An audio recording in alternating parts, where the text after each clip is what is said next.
Hello बच्चों, my self BK Garg और इस वीडियो में हम लोग देखने वाले हैं क्वेश्चन नंबर 1 to 50 के video solutions from chapter gravitation from a very popular book NCERT at your finger tips by the publication MT. सभी क्वेश्चन के सॉल्यूशन को अच्छे से देखने के लिए वीडियो को पूरा देखें।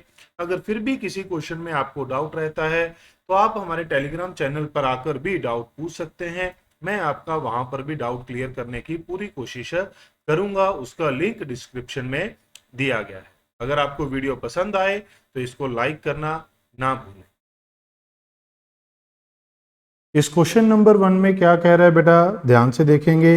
Which of the following astronomer first proposed that sun is static and earth moves around the sun.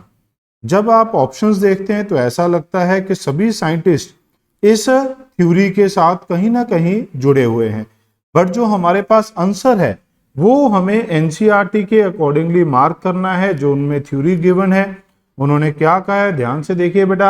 1000 years later, a Polish monk named Nicholas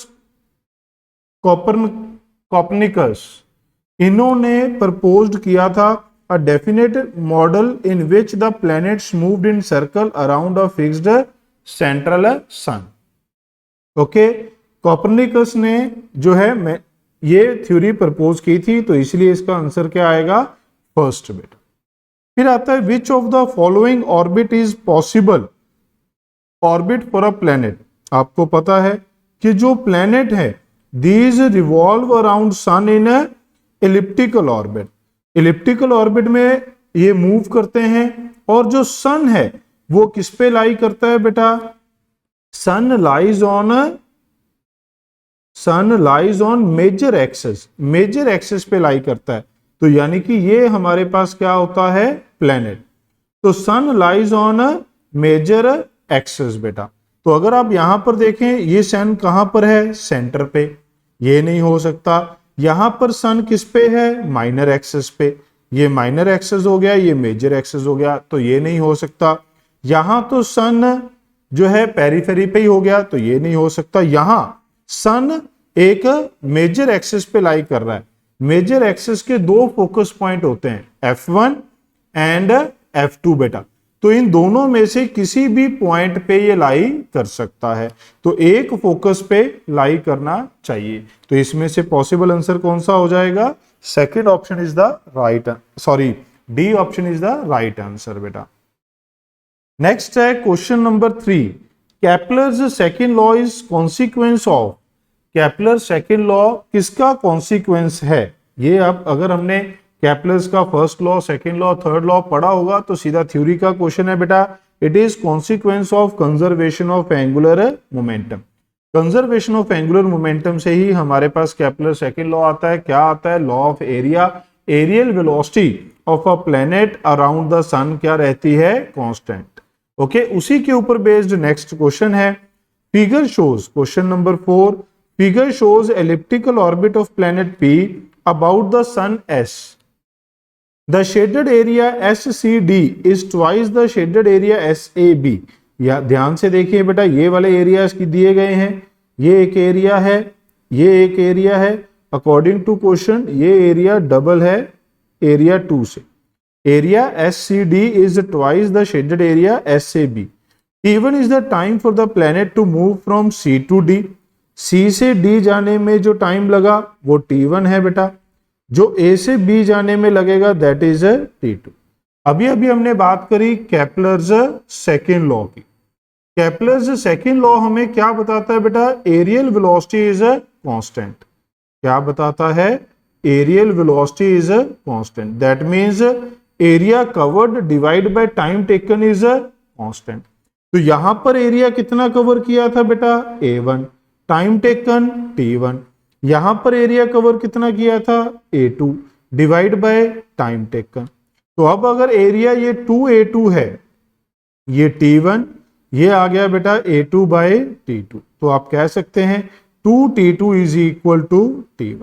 तो हमारे पास आंसर क्या बन जाएगा, बी ऑप्शन। ये किसके कॉरेस्पॉन्डिंग है, Kepler second law. Aerial velocity is constant, that means area swept by this line joining ये line joining कितना एरिया स्वीप करेगी, कवर करेगी पर यूनिट टाइम, वो हमेशा क्या रहता है, कांस्टेंट। तो this area divide by this time, this area divide by this time. Okay बेटा। क्वेश्चन नंबर 5, क्वेश्चन नंबर 5 हमें क्या कहता है, the planet orbits the sun in an elliptical path has shown in the figure VP and VA with the speed of planet at perihelion. Perihelion याद रखने के लिए हम इसको कैसे बोलते हैं, पी मतलब पास वाला पॉइंट, एपीहीलियन ए मतलब अवे पॉइंट यानी कि दूर वाला point. Which of the following relation is correct, which of the following relation is correct.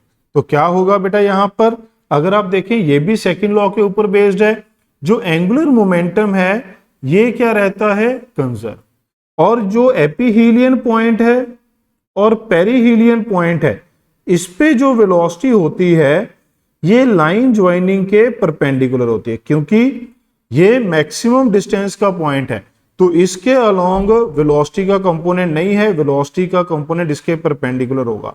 अगर इसके अलोंग कोई पॉइंट होता तो डिस्टेंस अभी और बढ़ता। ये मिनिमम पॉइंट है तो इसका जो dr/dt है वो भी जीरो होगा इस पॉइंट पे, यानी कि इस लाइन के अलोंग कोई वेलोसिटी नहीं होगी, तो वेलोसिटी का कंपोनेंट परपेंडिकुलर होगा। ओके, अब परपेंडिकुलर है तो एंगुलर मोमेंटम बेटा r क्रॉस mv होता है, तो ra mva साइन 90, क्योंकि r और ये हो गया बेटा r वेक्टर और ये va दोनों में एंगल 90 डिग्री है। p पे rp m इंटू vp, इन दोनों में भी एंगल कितना है बच्चों, 90 डिग्री। अब अगर आप मेरा साथ दें, प्लेनेट का मास तो चेंज नहीं होता, साइन 90 1 होता है, तो हमें किसकी रेशो चाहिए थी, हमें रेशो चाहिए थी rp बाय ra। तो यहां पर rp ये इधर ले आएंगे, ra इधर क्या बच गया va, इधर क्या बच गया बेटा vp। इस तरीके से आप इसे लिख सकते हैं। तो हमारे पास क्या आंसर बन जाएगा बेटा, first option will be the right answer. इसे बच्चों एक और तरीके से भी कहते हैं, जो va होती है ये मिनिमम होती है और जो vp होती है ये मैक्सिमम होती है। ra क्या होता है, मैक्सिमम, और rp क्या होता है, मिनिमम। जब हम va, ध्यान से देखना है, va लिखते हैं ra लिखते हैं तो ये इनवर्स लगता है, vp लिखा rp लिखा। बट जब हम देखते हैं मिनिमम, va क्या था, मिनिमम वेलोसिटी, vp क्या थी, मैक्सिमम वेलोसिटी, rp क्या थी, मिनिमम डिस्टेंस, और ra क्या था, मैक्सिमम डिस्टेंस। बट जब हम पॉइंट के लिए लिखते हैं v1 तो r1 के इनवर्स होगा, va ra के इनवर्स। बट जब हम मिनिमम बाय मैक्सिमम लिखते हैं तो ये r minimum by r maximum होता है। कई बार बच्चे ये इनवर्स याद रखते हैं और यहां भी इनवर्स कर देते हैं, वो गलती हो जाएगी। क्यों, क्योंकि ये v minimum by v maximum है तो ये वैल्यू लेस देन 1 होगी, तो इधर भी क्या होना चाहिए था, मिनिमम बाय मैक्सिमम यानी कि लेस देन 1 ही होना चाहिए था। मैथमेटिकली आपको ये बात ध्यान में रखनी चाहिए, काफी बच्चे इसको मिस करते हैं। क्वेश्चन नंबर 6, क्वेश्चन नंबर 6 हमें क्या कहता है, a planet revolve around the sun in an elliptical orbit, the linear speed of the planet will be maximum. ये तो मैंने पिछले क्वेश्चन में ही कवर कर दिया। मैक्सिमम कहां होती है बेटा, पेरिहीलियन पे, जो सबसे पास वाला पॉइंट होता है वहां पर स्पीड क्या होती है, मैक्सिमम होती है। ठीक है, तो ए पे क्या आएगी, maximum. Okay, moving toward question number 7। Question number 7 क्या कहता है, a planet revolve around the sun in an elliptical orbit of eccentricity e. If t is the time period of the planet, then the time spent by the planet between the ends of minor axis and major axis close to the sun. तो ध्यान से देखिए बेटा, मैंने ये last में ही copy कर लिया था, तो मैंने ये जो हमने स्टार्टिंग में बनाया था फर्स्ट या सेकंड क्वेश्चन में वहां कॉपी किया था। हमें क्या पूछा है, कहता यहां से प्लेनेट, कोई मान लेते हैं ये कोई पॉइंट 1 है, यहां से प्लेनेट यहां जा रहा है पॉइंट 2 तक। टाइम क्या पूछा है, the time taken by the planet between the ends of minor axis and major axis close to sun. Minor axis and major axis, आप ये वाला भी मान सकते थे, ये दोनों भी मान सकते थे और ये भी मान सकते हैं, सिमिट्री है तो कोई फर्क नहीं पड़ेगा। अब यहां पर इसको टाइम कैसे निकालेंगे, उसके लिए एलिप्स की नॉलेज चाहिए। तो सबसे पहली बात, एलिप्स का एरिया क्या होता है? एरिया ऑफ एलिप्स ये किसके बराबर होता है? पाई ए बी। ए बी क्या होता है? ए क्या होता है? Length of semi major axes और माइनर एक्सेस की बी। ये कितनी लेंथ है? ये वाली बी है और ये वाली लेंथ ए है।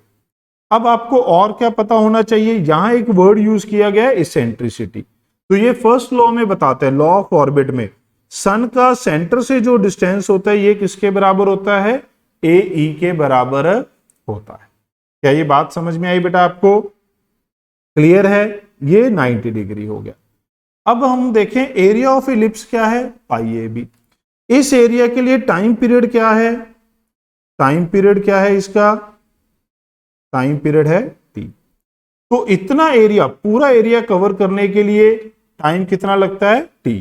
तो मैं क्या, हमने कहा था एरियल वेलोसिटी क्या होती है? कांस्टेंट।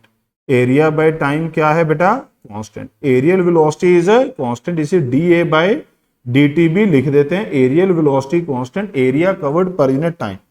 तो कहता है इतने एरिया के लिए टाइम इतना है। तो मैं अगर यहां पर ये एरिया फाइंड कर लूं बच्चों, मैं क्या फाइंड कर लूं? ये एरिया। तो क्या मैं बता सकता हूं इस एरिया के लिए कितना टाइम लगेगा? मान लो ये वाला एरिया है A1, तो मैं कह सकता हूं for pi A B area time taken या स्पेंट कितना है बच्चों? Capital T. For 1 unit area, 1 unit area के लिए टाइम स्पेंट कितना हो जाएगा? T by pi A B. अगर मुझे इतने एरिया A1 एरिया के लिए निकालना है तो फॉर A1 एरिया टाइम कितना हो जाएगा बेटा? टाइम हो जाएगा T by pi A B A1। तो मुझे ये बात समझ में आ गई कि मुझे ये वाला टाइम फाइंड करना है। इसके लिए मुझे क्या चाहिए? A1 चाहिए। मुझे क्या चाहिए बेटा? A1 चाहिए। तो A1 कैसे आएगा बेटा? प्लीज ध्यान देना है, यहां पर A1 आप कैसे फाइंड करेंगे? आप ध्यान से देखिए, ये जो एलिप्स है ये सिमेट्रिक है। तो ये वाला जो एरिया है, यहां से कौन से वाला, यहां पर ध्यान देंगे, ये वाला एरिया, ये वाला जो एरिया है बेटा, अगर आप ध्यान से देखें तो ये एरिया इस पूरे रीजन का 1/4 है। ये एरिया कितना है? 1/4। तो ये वाला एरिया कितना हो जाएगा बड़े वाला? अगर मैं ये C लिखूं तो एरिया 1C2, यानी कि एरिया 1C2। ये वाला एरिया कितना हो जाएगा? पूरे एरिया का 1/4। अब इसमें से अगर आप ये एरिया माइनस कर दो, ये ट्रायंगल का एरिया, क्या आपको दिख रहा है? मैं इसको हाईलाइट कर रहा हूं यहां पर। इस ट्रायंगल के एरिया को क्या कर दो आप? माइनस कर दो। इस ट्रायंगल के एरिया को माइनस कर दो, इस ट्रायंगल के एरिया को। तो ये ट्रायंगल का एरिया क्या होगा? एरिया ऑफ दिस ट्रायंगल ये हो जाएगा half base into height. Base कितना है? AE। हाइट कितनी है? B। तो ये एरिया हो गया। तो हमारे पास ये A1 किसके बराबर बचेगा? A1 एरिया किसके बराबर है? This complete area pi A B by 4 minus triangle का area pi A E B. क्या ये समझे? इस 1/4 हिस्से का एरिया पूरे एलिप्स का पाई ए बी, उसका 1/4 माइनस इस ट्राइंगल का एरिया, दिस विल रिमेन ये वाला area, this will become this area बेटा फ्रॉम 1 to 2। ओके, तो यहां पर क्या आएगा? तो हमारे पास जो हमें टाइम फाइंड करना है वो क्या आ जाएगा बेटा? ध्यान देंगे, यहां पर टाइम आ जाएगा हमारे पास t by pi A B. इस एरिया में क्या कॉमन था? इस एरिया में कॉमन था ए बी, वो मैंने कॉमन निकाल लिया, pi by 4 minus E bye 2। इस एरिया में क्या कॉमन था? ए बी कॉमन था। ए बी से ए बी कट जाएगा, ए बी से ए बी कट जाएगा, तो हमारे पास क्या बचा बेटा? t। ओके, इस पाई को अंदर ले जाएं तो ये 1/4 माइनस ई बाय 2 पाई, ये बच जाएगा। अब आप ऑप्शन देख सकते हैं किस तरीके से है, t बाहर है, 1/4 है, e माइनस 2 पाई है।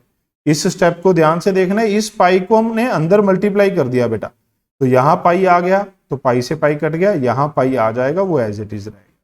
तो आंसर क्या आ जाएगा बच्चों? D option. उम्मीद है आपको ये समझ में आया होगा बेटा, और आपने वीडियो को भी लाइक कर दिया होगा, अगर नहीं किया है तो झट से कर दीजिए बेटा। नेक्स्ट क्वेश्चन है क्वेश्चन नंबर 8। क्या कह रहा है बच्चों question number 8? A planet revolves around the sun in an elliptical orbit. VP, VA are the velocity of the planet at perigee and apogee. तो मैंने क्या बताया था बेटा?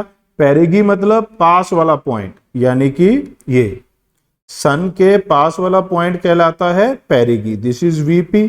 अपोगी ए, अवे वाला पॉइंट कहलाता है अपोगी। तो यहां पर वेलोसिटी क्या है? VA। क्लियर? क्या ये बात समझ में आई बेटा? कहता है then the eccentricity of the elliptical orbit. अब यहां पर आपको ये बात समझनी है, जैसे हमने पहले ही लिखा था कि अगर ये डिस्टेंस कितना है RA और ये डिस्टेंस कितना है RP, ये कितना होता है A, ये कितना होता है AE, और ये भी अगर ये सेमी मेजर एक्सिस है तो ये वाला भी क्या होगा बेटा? A। मैं फिर से बताता हूं आपको, ये डिस्टेंस भी A है, ये मैंने ड्रॉ किया यहां, ये डिस्टेंस भी A है, यहां से यहां ये RA है, और ये वाला डिस्टेंस कितना था? A। तो अब अगर आप मेरा साथ दें तो हमने क्या लिखा था बेटा क्वेश्चन नंबर 5 में? क्वेश्चन नंबर 5 में आपने लिखा था जो वेलोसिटी एट किसकी रेशियो चाहिए हमें तो इसेंट्रिसिटी निकालनी है। Velocity at A divide by velocity of P, distance of at P, distance at A। ये इनवर्स रेशियो में था AP। अब मुझे RP और RE लिखना है, तो अगर आप ध्यान दें ये टोटल वैल्यू A है, इसमें से ये AE माइनस कर दी तो ये RP बच गया बेटा। तो RP क्या बचेगा? A minus AE। RA ये वाला डिस्टेंस A है, ये AE है, टोटल मिला के RA हो गया, तो A प्लस AE। A से A कट जाएगा तो 1 माइनस E, 1 प्लस E, तो क्या आ जाएगा? VA by VP।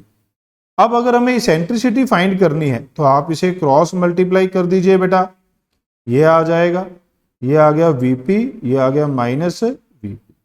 अब इस टर्म को आप इधर ले आइए, इसेंट्रिसिटी की टर्म को, VA इधर आके क्या हो जाएगा? प्लस ये VP, ये VA उधर जाके क्या हो जाएगा? माइनस। तो इसेंट्रिसिटी किसके बराबर आ गई बेटा? VP minus VA divide by VA plus VP। आप इसे उल्टा भी लिख सकते हैं, क्योंकि एडिशन है तो कोई फर्क नहीं पड़ता, पहले कोई भी टर्म आप लिखें, आप लिख सकते हैं VP प्लस VA। तो क्या बन जाएगा बेटा हमारे पास? ऊपर सब्ट्रैक्शन, नीचे एडिशन, तो क्या बन जाएगा आप ध्यान से देख सकते हैं, option D, VP minus VA divide by VP minus VA। अब आप देख भी सकते हैं कि ये किस तरीके से सॉल्व किया जाता है। क्वेश्चन नंबर 9 बेटा, a satellite is in elliptical orbit around the earth with aphelion of 6 RE। Aphelion of 6 RE। Aphelion मतलब दूर वाला, अवे वाला पॉइंट, ये कितने डिस्टेंस पे है? 6 RE। एंड पेरीहीलियन कितने डिस्टेंस पे है? 2 RE। पेरीहीलियन पास वाला पॉइंट, एपीहीलियन अवे वाला पॉइंट।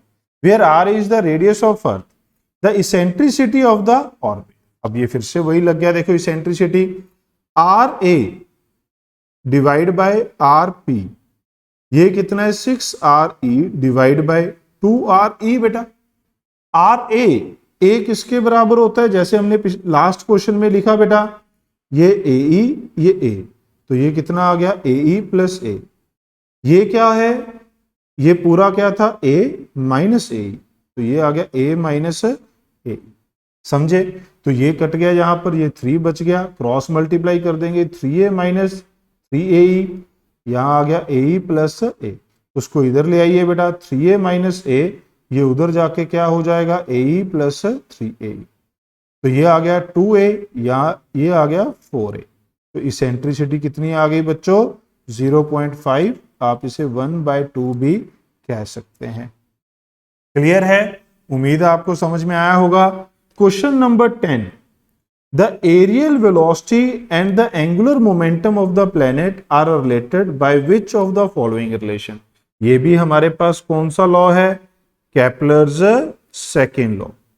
केपलर्स सेकेंड लॉ क्या था कि एरियल वेलोसिटी कांस्टेंट होती है and it is a consequence of conservation of angular momentum.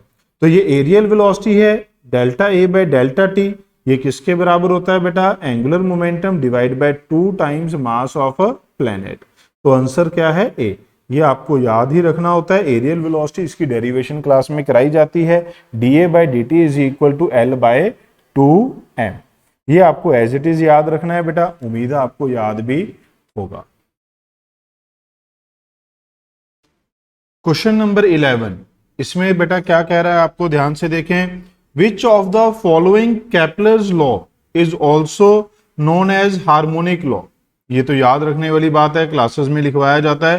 Third law of Kepler is also known as harmonic law, इसे याद रखना है बेटा। इसी के ऊपर बेस्ड है 12th number question. Graph plotted T square versus R cube for a planet then its slope will B.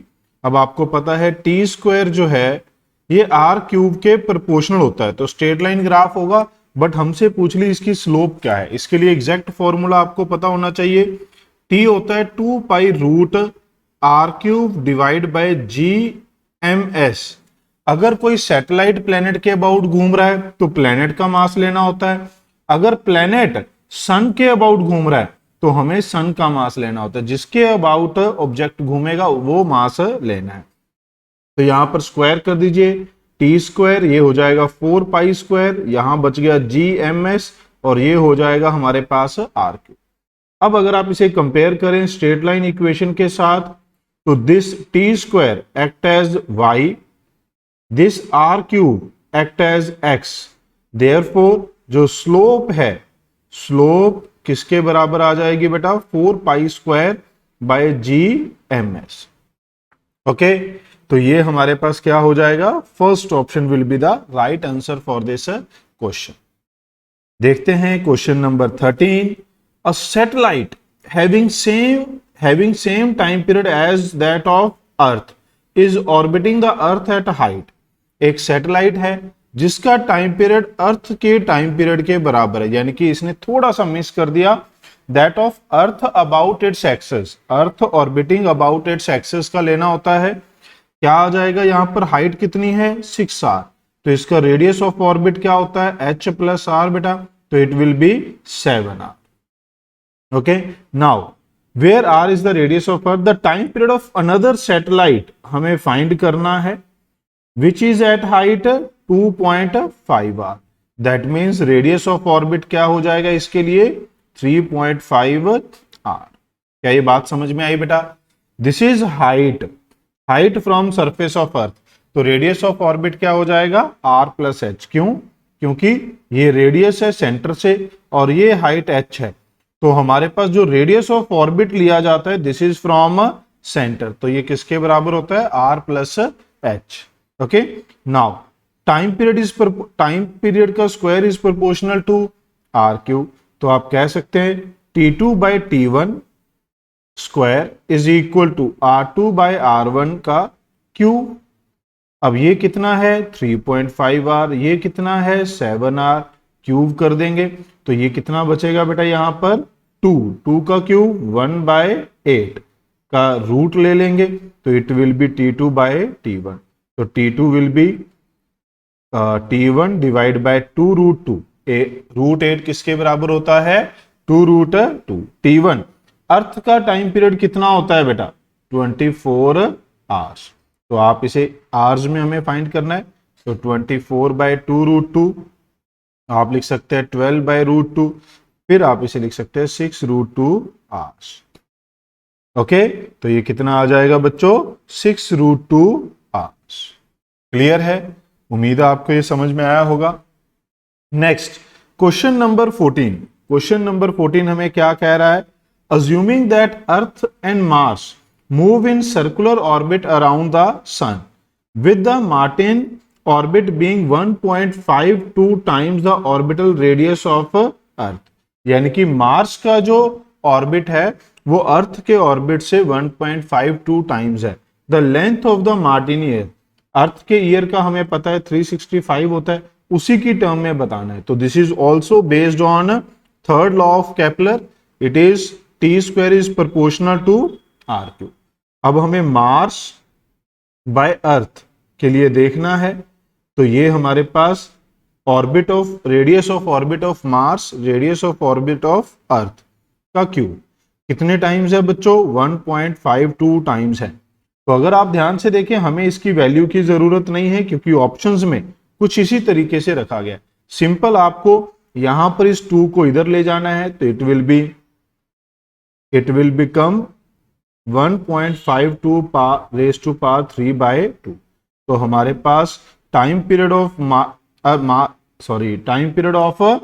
Mars क्या हो जाएगा बच्चों? 1.52 पावर 3/2 एंड अर्थ का कितना है? 365। तो it will be B option. Okay, clear है? Question number 15, Saturn year is 29.5 times Earth year. How far the Saturn from the Sun if Earth is? ये भी उसी के ऊपर बेस्ड है। टाइम और डिस्टेंस कैसे पता चलता है? कौन सा फॉर्मूला लगना है? टाइम एंड ऑर्बिटल रेडियस और डिस्टेंस को कंपेयर करना है। तो ये एक ही फॉर्मूला है जो हमारे पास केपलर्स थर्ड लॉ देता है, इसी के ऊपर बेस्ड है। अब हमारे पास एक सैटर्न है और एक अर्थ है, ये स्क्वायर हो गया। सैटर्न का डिस्टेंस अर्थ का डिस्टेंस की रेशो का क्यूब हो गया। अब कहता है how far the Saturn from the sun, यानी कि हमें आर एस फाइंड करना है। तो टी एस कितना है? 29.5 टाइम्स अर्थ ईयर। तो ये हमारे पास रेशो कितनी बच गई? 29। और मैं क्यूब को इधर ले आया क्योंकि मुझे आर एस फाइंड करना था, तो इधर आकर क्या हो जाएगा? Cube root. तो it is 29.5 raise to power 2/3 into distance, this is R S. अब मेन बात आती है कि आप इसे कैसे सॉल्व करेंगे। यहां तो ये किस में है बेटा? डेसिमल में। लास्ट क्वेश्चन में तो इसी पावर में छोड़ दिया था, बट इस क्वेश्चन में इसने जो है डेसिमल में वैल्यूज निकाली हुई है। तो इसे कैसे सॉल्व करेंगे? ध्यान से देखिए बेटा। अब अगर आप ऑप्शंस को ध्यान से देखें तो ऑप्शंस में 10⁶, 10⁸, 10⁸, 10⁸ है। तो आप अप्रोक्सीमेशन में चीजों को देख सकते हैं। अब 29 के सबसे पास वाला ऐसा कौन सा वैल्यू है जिसका क्यूब रूट आपको पता हो? वो क्या है? 27। ये 29 + 5 27 से प्लस था, तो मैं जो यहां पर 27 के लिए सॉल्व करूंगा वैल्यू, उससे थोड़ी सी बड़ी वैल्यू हमें लेनी है। ओके, आप समझे? जब हमें ये पता हो कि हमें पावर में ये ऑप्शंस है, तो आप इसे अप्रोक्सीमेटली सॉल्व कर सकते हैं। जो आंसर आएगा उससे थोड़ा सा बड़ा आंसर हमें लेना होगा। अब अगर आप ध्यान से देखें यहां पर, तो ये 27 का क्यूब रूट 3 का स्क्वायर 9। क्या आप समझे? अगर आप इसका क्यूब रूट लेंगे, इसको कुछ इस तरीके से आप लिखेंगे, तो क्यूब रूट हो जाएगा 3, फिर स्क्वायर करेंगे तो इट विल बी 9, और ये है 1.5 इंटू 10⁸ किलोमीटर। तो आर एस ये आ रहा है, तो आर एस आ गया 9 इंटू 1.5 5 13.5 इंटू 10⁸। अगर आप देखें तो 1.35 इंटू 10⁸ किलोमीटर। क्या ये आपको पता चल रहा है बेटा? अब अगर आप ऑप्शन में देखें तो पावर 10⁸ ये वाली है। आगे जो मेरे पास वैल्यू आनी थी वो इससे थोड़ी सी प्लस आनी थी, तो थोड़ी सी प्लस क्या है? 1.4। तो इट वुड बी 1.4 10⁸ किलोमीटर। इस तरीके से आप इसे सॉल्व कर सकते हैं। ओके, तो पेपर में, एग्जाम में, जब भी आप किसी कंपटीशन में बैठे होते हैं, तो ये अप्रोक्सीमेशन लगानी आपको आनी चाहिए, तभी आप उसको अच्छे तरीके से हैंडल कर सकते हैं। Question number 16, the period of moons rotation around the earth is nearly 29 days. If the moon mass were twofold मतलब डबल कर दिया जाए, मून का मास डबल हो, all other things remain unchanged, the period of moon's rotation. जो time period है, जैसे कि आपने ये जो क्वेश्चन था हमारे पास 12, उसमें भी लिखा था कि टाइम पीरियड किस पे डिपेंड करेगा, ये डिपेंड करता है रेडियस ऑफ ऑर्बिट पे, ये डिपेंड करता है उसके मास के ऊपर जिसके अबाउट घूम रहा हो। तो ये अर्थ है, इसके अबाउट मून घूम रहा है, तो ये मास किसका होता है, अर्थ का, जिसके अबाउट ऑब्जेक्ट घूम रहा है। तो ये जो टाइम पीरियड है it is independent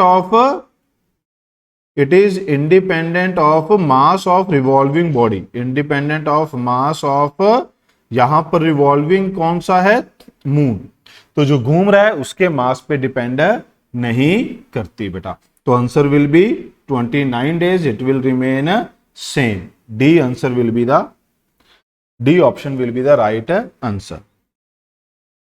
question number 17, it is also based on Kepler's third law.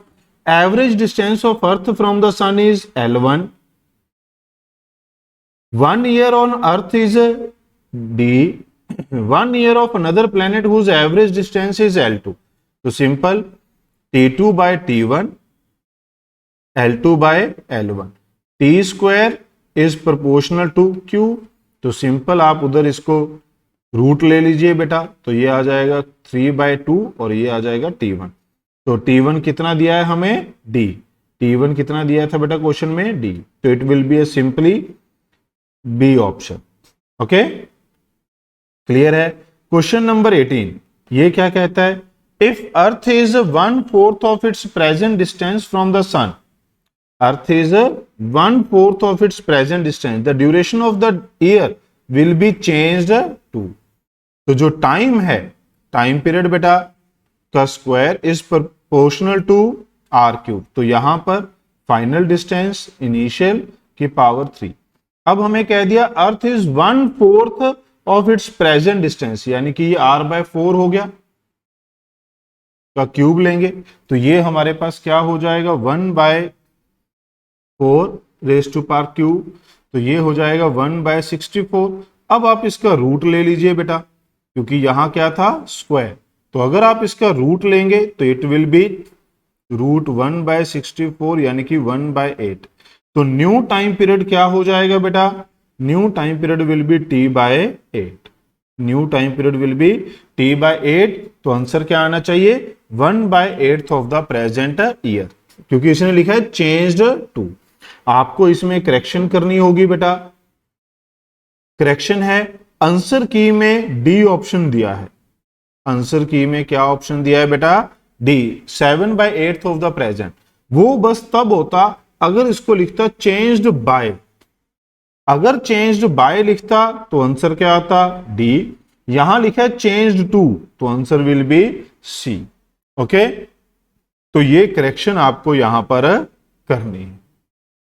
Question number 19, this is simply theory based, जो आपने पढ़ा है Kepler's law, Kepler's first law, first law को क्या कहते हैं, orbit of planet is elliptical, law of orbit बोलते हैं बेटा, तो ए is corresponding to are.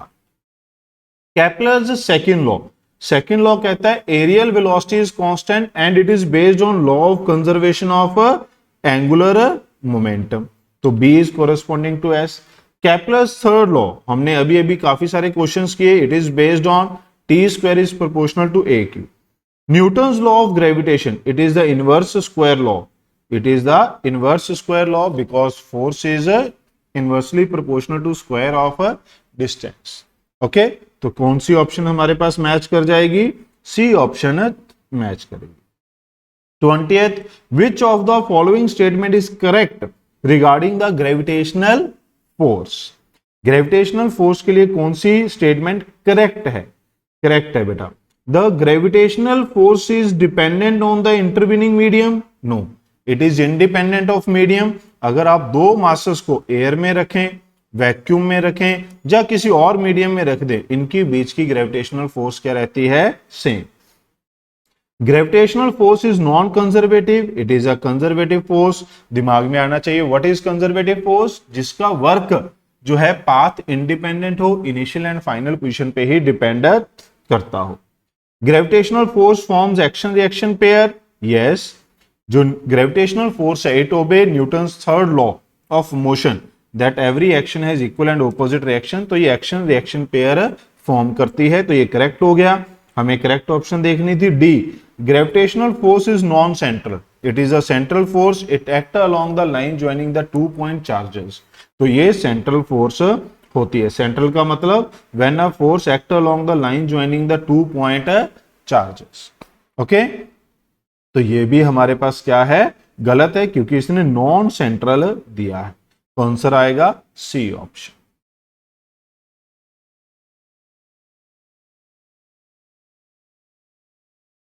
Question number 21, इसमें क्या कह रहा है बच्चों, कहता है मास m is placed at point P which lies on the axis of ring of mass m radius r।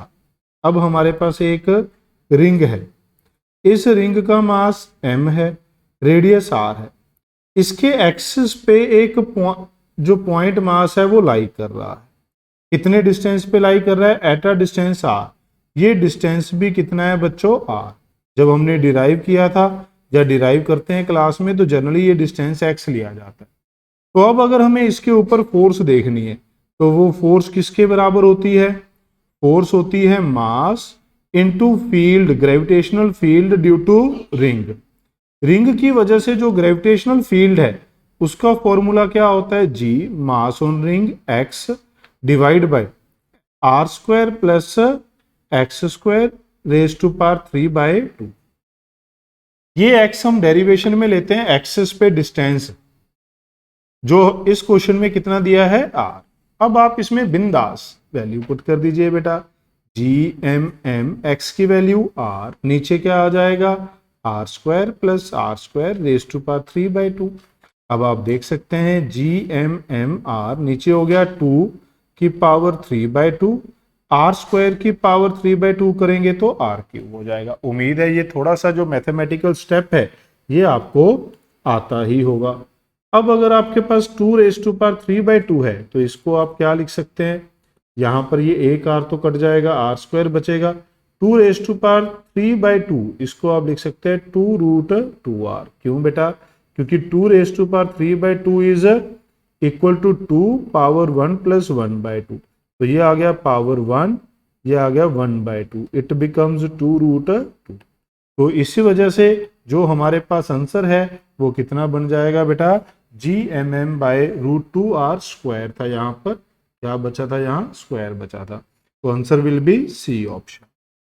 Okay, next question है question number 20, two spheres of masses these are situated in air and the gravitational force between them is F.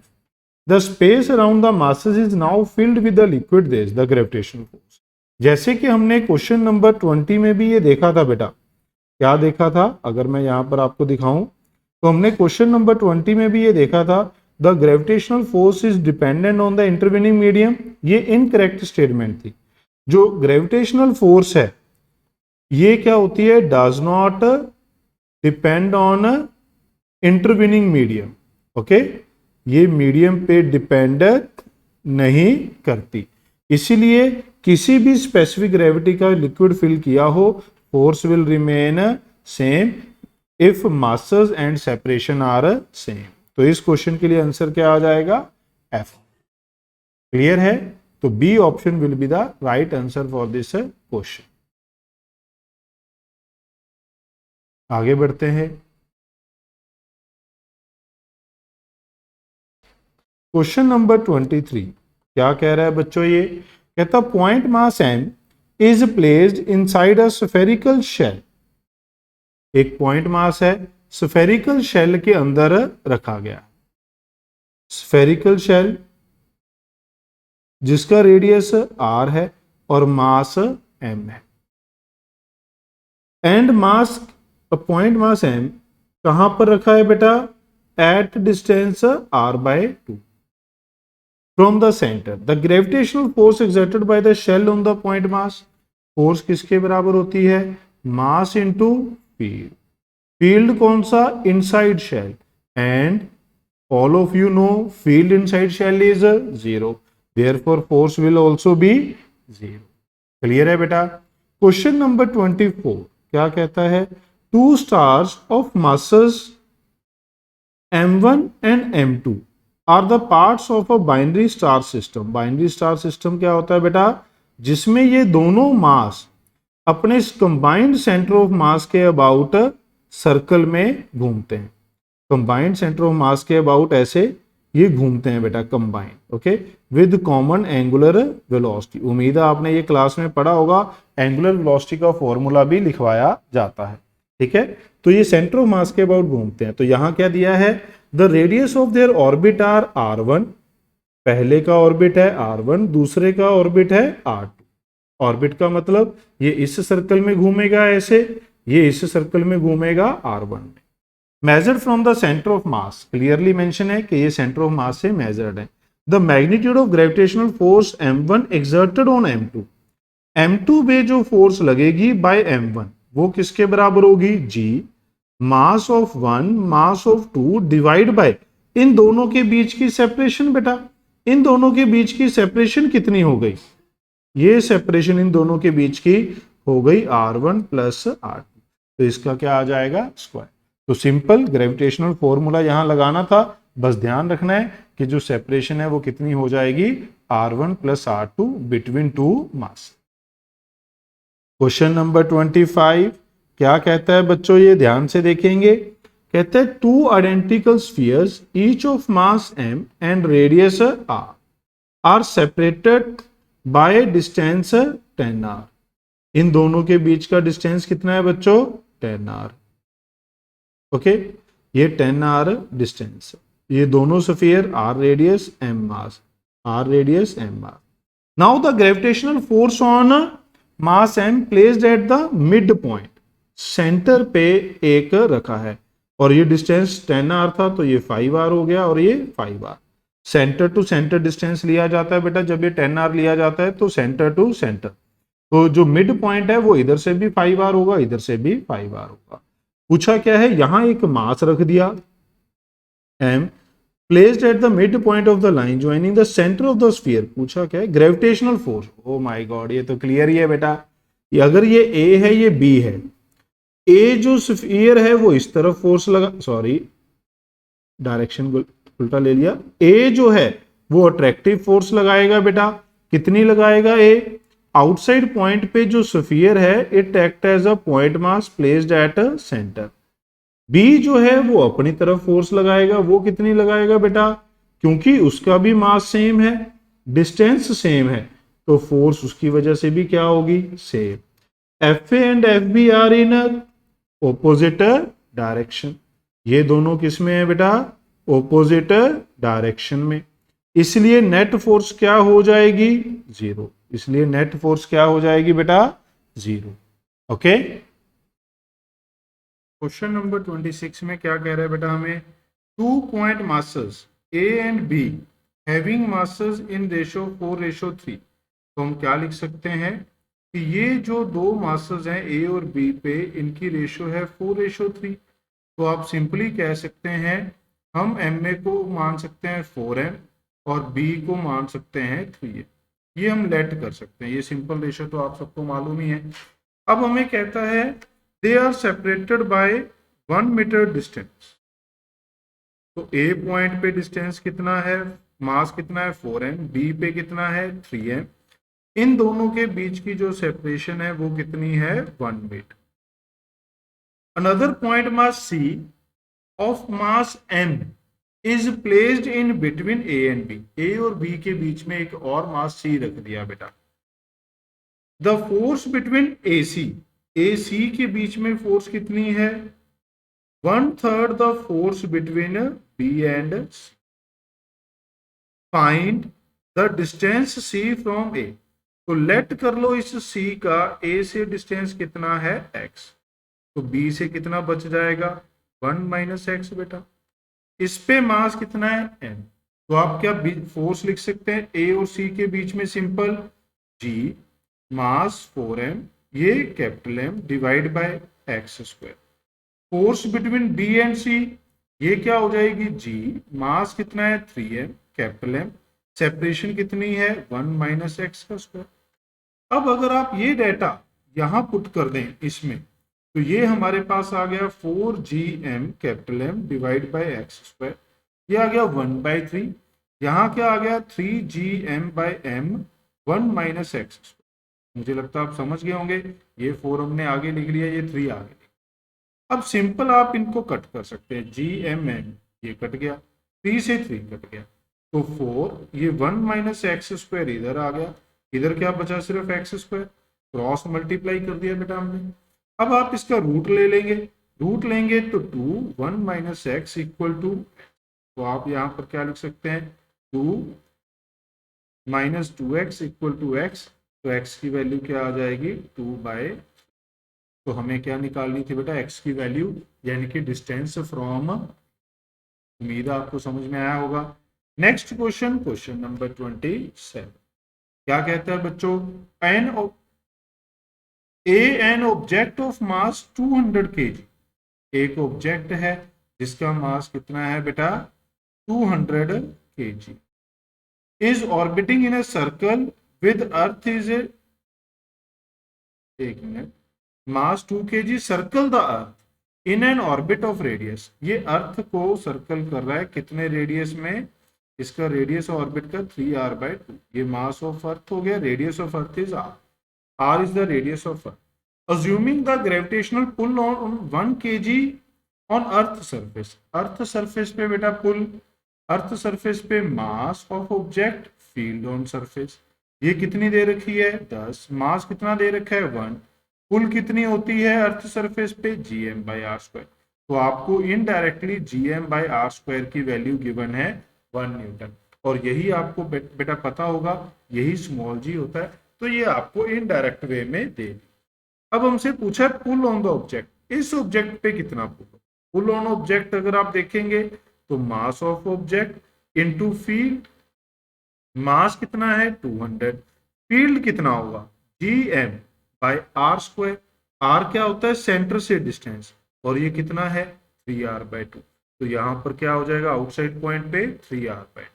अगर आप इसे ध्यान से देखें तो आप इसे क्या लिखेंगे, 2 का स्क्वायर ऊपर चला गया 4, 3 का स्क्वायर नीचे बच गया 9, ये बच गया बेटा यहाँ पर gm/r², इसकी वैल्यू क्या दे रखी थी 10, तो ये हमारे पास कितना हो जाएगा, अगर आप ध्यान से देखें तो ये हमारे पास हो गया 8000/9। अब अगर आप इसको गौर से देखें तो ये ऑप्शंस देखिए 890, 889, 885, 892, ऑप्शंस आर वेरी क्लोज, तो आपको इसे ध्यान से प्यार से फ्रैक्शन में डिवाइड कर देना है। तो 80 और 9 पे अगर आप देखेंगे तो पहले जाएगा 8 पे 72, 8 बच गया, फिर 80, फिर 8 पे गया 72, फिर 8 बच गया 80, 8 पे गया 72, फिर हमारे पास 8 बच गया, एक डेसिमल लगा देंगे 80, तो 8 8 ऐसे चलेगा। इसे अगर आप राउंड ऑफ करेंगे तो ये कितना आएगा बेटा 88.88 है, तो 88 को राउंड ऑफ करेंगे तो 889 हो जाएगा, तो हमारे पास क्या आंसर आएगा बेटा बी ऑप्शन आएगा। जब इतनी पास पास ऑप्शन होती हैं तो बेटा उसका जो सोल्यूशन होता है वो बड़ा सिंप्लीफाइड होता है, तो आपको घबराने की जरूरत नहीं है।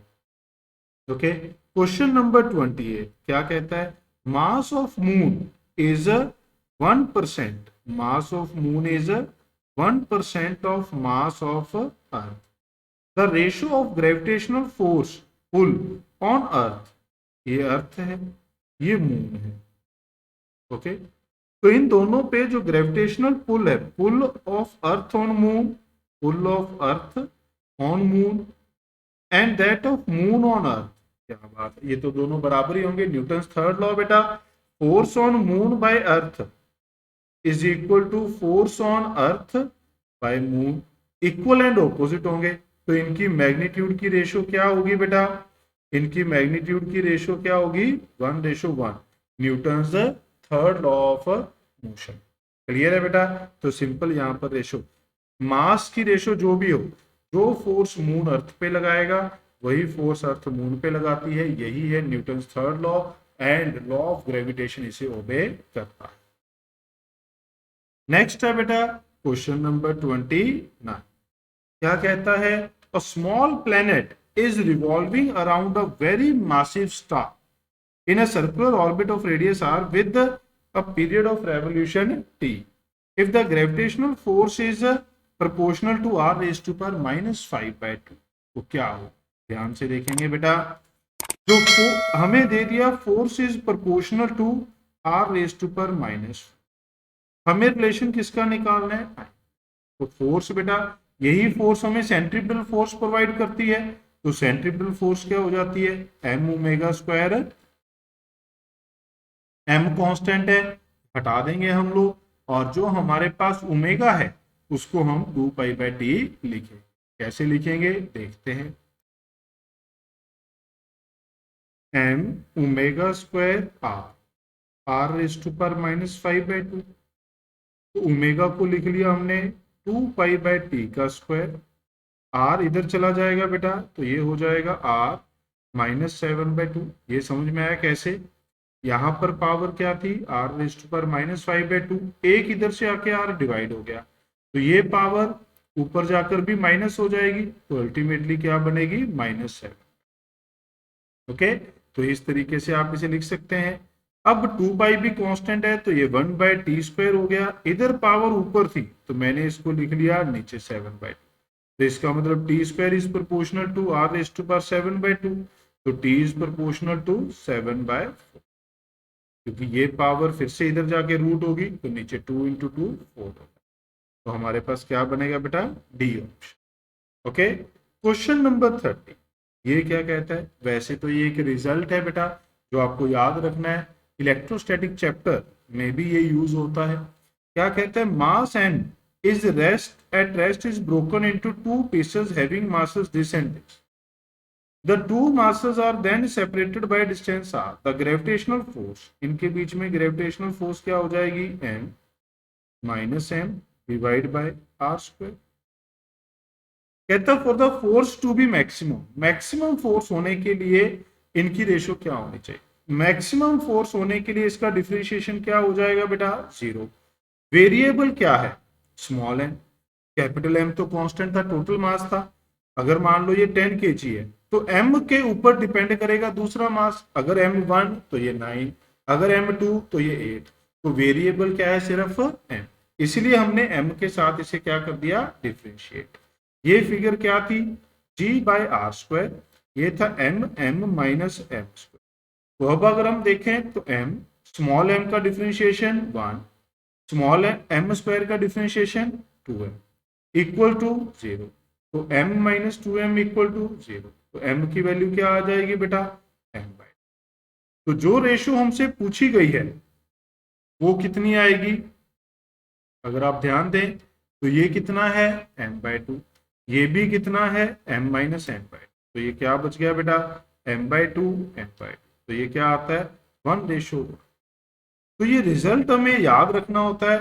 For the maximum force, for maximum force जो मास है, it is splitted into two equal, mass should be splitted into two equal parts. इसे मैं बच्चों को एक और तरीके से भी बताता हूं बेटा, कि मान लो हमारे पास टोटल मास, जैसे मैंने एग्जांपल ली कि टोटल मास कितना है? 10 kg। तो एक था m, तो दूसरा हो जाएगा m माइनस m। तो इनका जो प्रोडक्ट है, प्रोडक्ट किस किस का? m minus m। क्योंकि फोर्स किस पे डिपेंड करती है? प्रोडक्ट पे। तो जब प्रोडक्ट मैक्सिमम होगा तो फोर्स मैक्सिमम होगी। तो इसको आप ऐसे भी देख सकते हैं कि अगर ये 1 तो ये 9, प्रोडक्ट कितना आ गया? 9। ये 2, ये 8, तो प्रोडक्ट कितना आ गया? 16। ये 3, ये 7, तो प्रोडक्ट कितना आ गया? 21। ये 4, ये 6, 24। जब ये 5 होगा तो प्रोडक्ट क्या होगा बेटा? मैक्सिमम। अगर आप इसके बाद इसको बढ़ाएंगे ये कम होता जाएगा, 24 रिवर्स ऑर्डर में चल पड़ेगा। तो product will be maximum when both parts are equal. आप इसे याद रख सकते हैं फ्लूइड मैकेनिक्स चैप्टर में, और इलेक्ट्रोस्टैटिक में भी ये यूज है। उम्मीद है आपको समझ में आया होगा बेटा। क्वेश्चन नंबर 31 में क्या कह रहा है बेटा? देखिए ध्यान से। A body of mass m is divided into two parts m and n. The gravitational force between them is maximum. ये वही क्वेश्चन हो गया जो हमने इससे पहले किया है, क्वेश्चन नंबर 30। इसमें भी क्या था कि एक मास जो है वो दो मासेस में डिवाइड हुआ था और फोर्स को क्या करना था, मैक्सिमम। तो हमने ये पूरा मेथड देखा था, ये दोनों मेथड कि किस तरीके से हमने इसको सॉल्व किया। तो यहाँ से हम रिजल्ट को यूज कर सकते हैं। ये सेम क्वेश्चन है बेटा। तो लास्ट क्वेश्चन में हमने क्या देखा था कि जो फोर्स है वो कब मैक्सिमम होगी, force is maximum when both parts are equal, यानी कि m is equal to m/2। तो यहाँ पर रेशो क्या हो जाएगी बेटा, 1:2 हो जाएगी। क्लियर है। क्वेश्चन नंबर 32, क्वेश्चन नंबर 32 एक स्टैंडर्ड प्रॉब्लम है। जब आप 12th क्लास की एनसीईआरटी देखते हैं इलेक्ट्रोस्टैटिक चैप्टर, उसमें भी ये क्वेश्चन दिया गया है एग्जाम्पल में। इसको दो तरीके से किया जाता है। कैसे बेटा, ध्यान से देखिए। पहला तो द थ्री मासेस क्या कह रहा है देख लेते हैं। Placed at the vertices of equilateral triangle of side length है, the force acting on the mass 2m। ये थोड़ा धोखा दे सकता है आपको। Placed at the centroid O of the triangle. पहले केस में अगर आप देखें तो इधर एक फोर्स लगेगी F, इधर एक फोर्स लगेगी F। ये तीनों फोर्सेस इक्वल है। क्यों बेटा, क्योंकि वर्टिसेस पे जो मासेस हैं वो भी सेम है, वर्टिसेस पे जो मासेस हैं, और वर्टेक्स से सेंटर का जो डिस्टेंस है वो भी तीनों के लिए क्या है, सेम। ओके, कितना होता है वो एक बार R मान लेते हैं, फिर देखेंगे। अब अगर आप इन तीनों फोर्सेस को यहाँ पर रीड्रॉ करें, पहले मैं आपको इसका सब्जेक्टिव सोल्यूशन ही बता रहा हूँ, फिर एक इसका जो रिजल्ट है वो आप लोग याद भी रख सकते हैं। जैसे मैंने कहा 12th के इलेक्ट्रोस्टैटिक में भी काम आएगा। ये तीनों फोर्सेस बराबर हैं। अगर आपको फोर्स लिखनी हो तो आप लिख सकते हैं m, सेंटर पे मास था 2m और सेपरेशन थी r। ये r की वैल्यू क्या होती है वो आपको 33 नंबर क्वेश्चन में बताएंगे। अभी इनमें एंगल कितना है, 120 डिग्री, 120 डिग्री, और ये भी कितना है, 120 डिग्री। कैसे, ये वाला एंगल होता है बेटा 60। जब ये सेंटर से जाएगा तो ये 30 बच गया, इधर भी ये 30 बच गया, तो ये टोटल एंगल कितना बच जाएगा, 120, क्योंकि ट्रायंगल के अंदर एंगल होता है 180। अब अगर ये 120 डिग्री एंगल बच गया तो इन दोनों फोर्सेस का रिजल्टेंट क्या होगा। अब थोड़ा सा वेक्टर में जाना पड़ेगा हमें। अगर हमारे पास रिजल्टेंट जो होता है a प्लस बी होता है, और अगर a और b दोनों बराबर हो, दोनों की मैग्नीट्यूड क्या हो, बराबर, ये दो फोर्सेस हैं जिनका रिजल्टेंट फाइंड करना है, दोनों की मैग्नीट्यूड क्या है, सेम। अगर दोनों की मैग्नीट्यूड सेम है तो रिजल्टेंट हमारे पास क्या होता है, 2a cos θ/2, और किसके अलोंग होता है, अलोंग बाइसेक्टर। किसके अलोंग होता है बेटा, अलोंग बाइसेक्टर। तो यहाँ पर ये दो फोर्सेस हैं, जो इनका रिजल्टेंट है वो इनके अलोंग होगा, यानी कि बाइसेक्टर के अलोंग होगा। बाइसेक्टर का मतलब 60 डिग्री। अब अगर ये एंगल 60 डिग्री है और ये वाला 120, तो ये दोनों एक दूसरे के ऑपोजिट हो गए, क्योंकि टोटल एंगल 180 हो गया। मैग्नीट्यूड क्या हो जाएगी रिजल्टेंट की, हर एक फोर्स की वैल्यू कितनी है, F। तो ये 2F cos 120/2 यानी कि 60। cos 60 कितना होता है, 1/2, ये कट जाएगा, तो ये क्या बचा बेटा, F। अब इन दोनों का रिजल्टेंट ले लिया तो ये दोनों खत्म हो गए। अब हमारे पास क्या बच गया, सिर्फ F और ये FR। ये दोनों क्या है, opposite, as F and FR are equal and opposite, इसलिए नेट फोर्स क्या बचेगी, ऑपोजिट। देयरफॉर F नेट क्या बच जाएगी बेटा। तो इस क्वेश्चन का आंसर क्या आता है, जी। इसका नोट भी है जो आप इलेक्ट्रोस्टैटिक में भी लिखते हैं, हो सकता है क्लास में भी आपको लिखवाया गया हो, कि अगर हमारे पास ये कोई भी रेगुलर पॉलीगन है, रेगुलर पॉलीगन, ये ट्राइंगल हो सकती है, ये स्क्वायर हो सकता है, ये हेक्सागन हो सकता है, अगर इसके सभी वर्टिसेस पे इक्वल मासेस रखे हो तो सेंटर पे जो फील्ड है वो क्या हो जाता है बेटा, जीरो।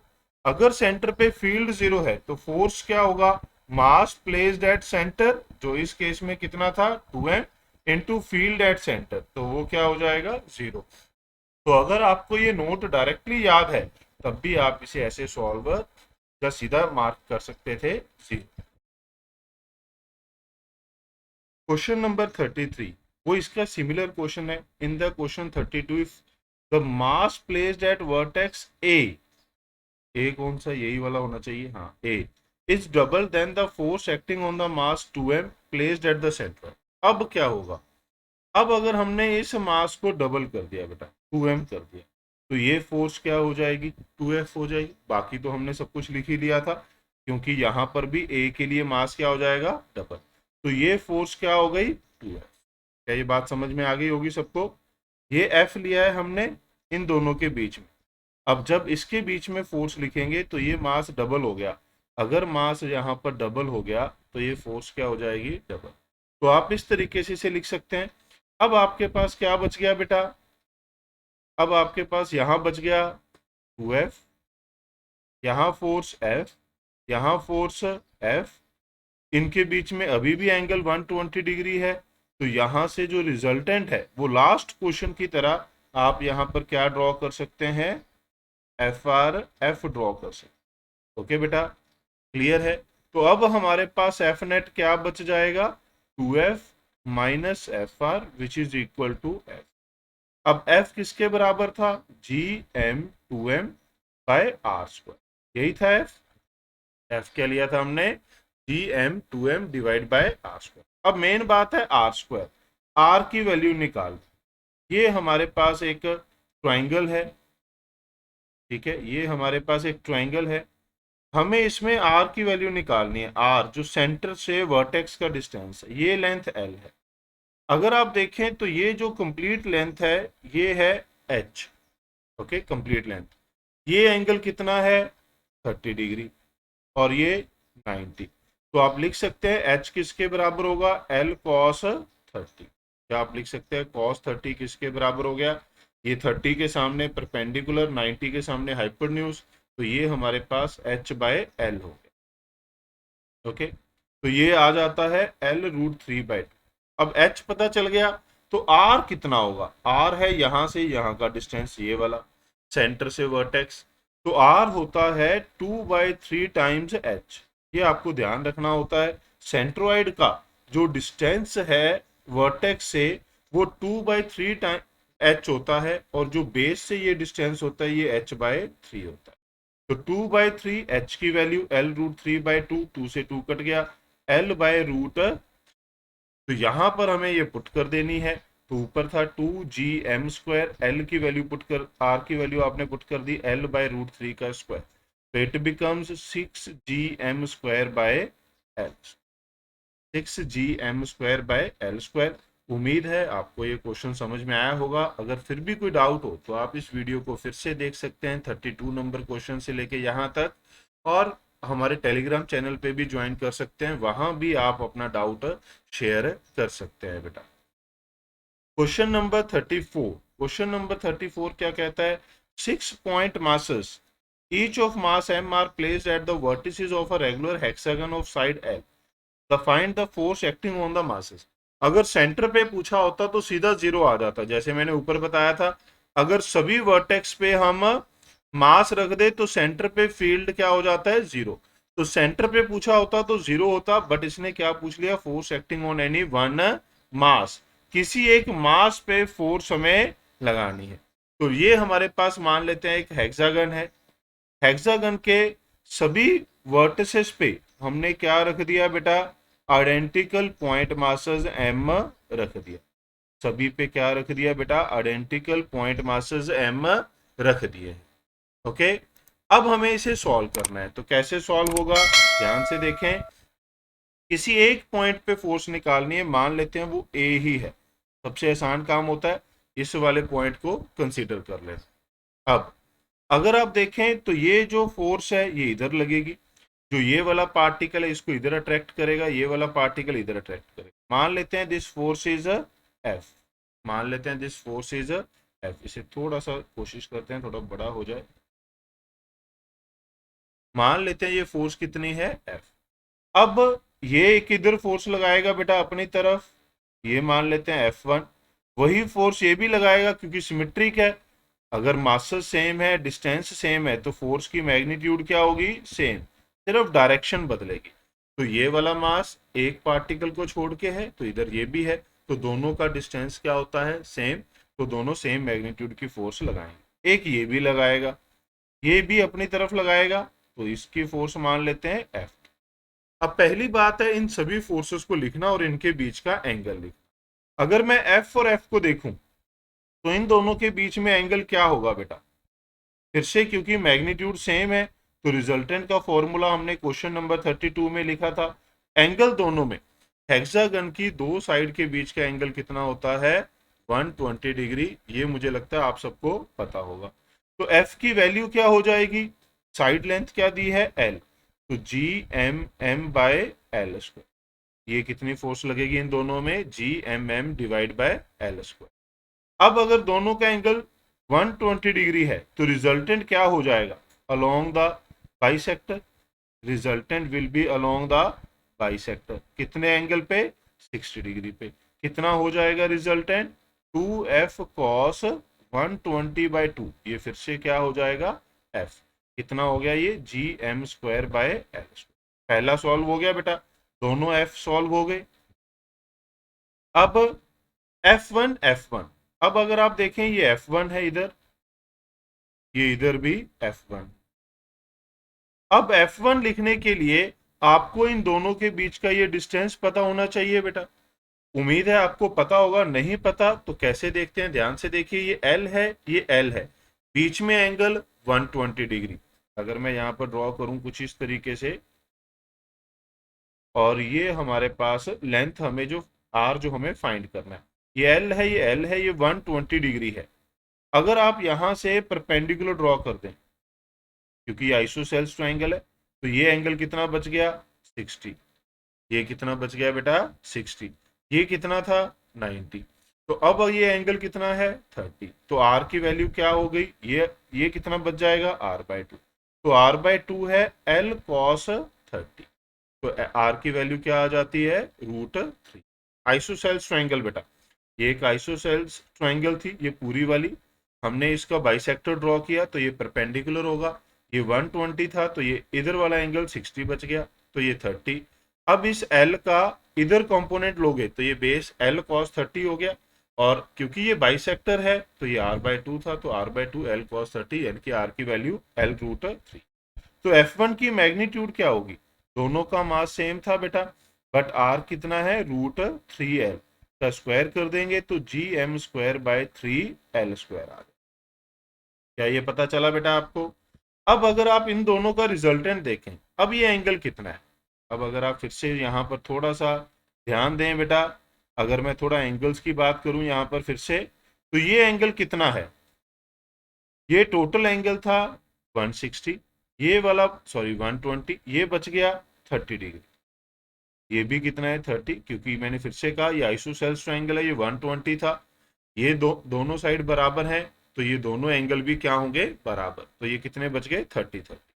अगर ये 30 बच गया बेटा, इधर ये भी कितना था, 30, टोटल ये एंगल कितना था, 120। तो F1 और F1 के बीच में कितना एंगल होगा, 60 डिग्री। F1 और F1 के बीच में कितना एंगल होगा बेटा, 60 डिग्री। ओके।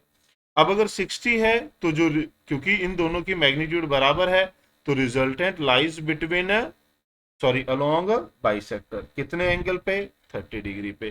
कितना होगा ये, 2F1 cos 60/2, यानी कि ये हो गया 2F1 √3/2। तो ये √3F1 कितना था, GM²/3L²। तो ये बन गया बेटा GM²/√3L²। ये समझ में आ गया सबको। अब लास्ट में ये बचा F2 तो सीधा आप लिख सकते हैं ये सेंटर से पास करेगा। ये जो सेंटर से वर्टेक्स का डिस्टेंस होता है वो साइड लेंथ के बराबर होता है, तो यहां पर डिस्टेंस कितना हो जाएगा, 2L। तो F2 की वैल्यू कितनी आएगी बेटा, GM/2L का स्क्वायर। तो ये कितना हो जाएगा, GM²/4L²। अगर आपको ये नहीं पता तो मैं फिर से बता देता हूं एक बार,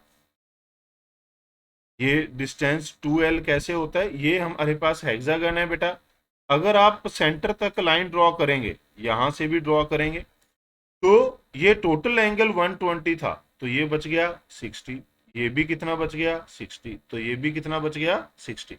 तो सभी साइड इक्विलेटरल ट्रायंगल बन गई, तो ये सभी साइड क्या हो जाती हैं सेम।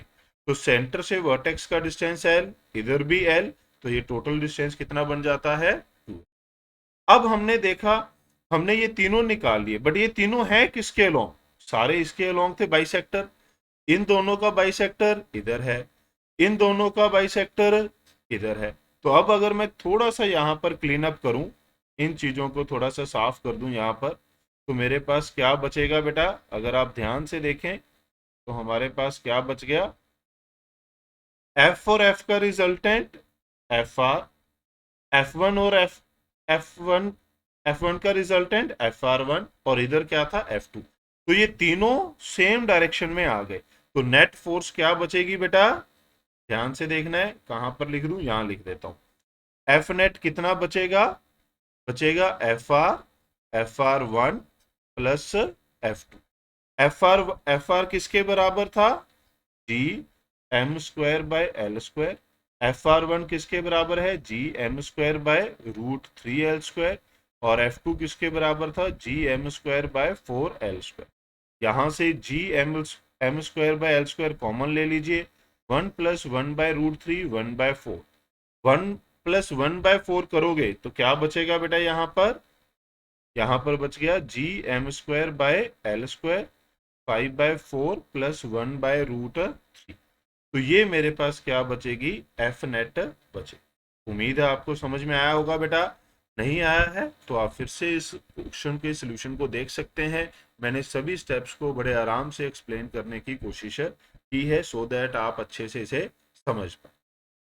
क्वेश्चन नंबर 35 ये कहता है which of the following statement is correct regarding the universal gravitational constant.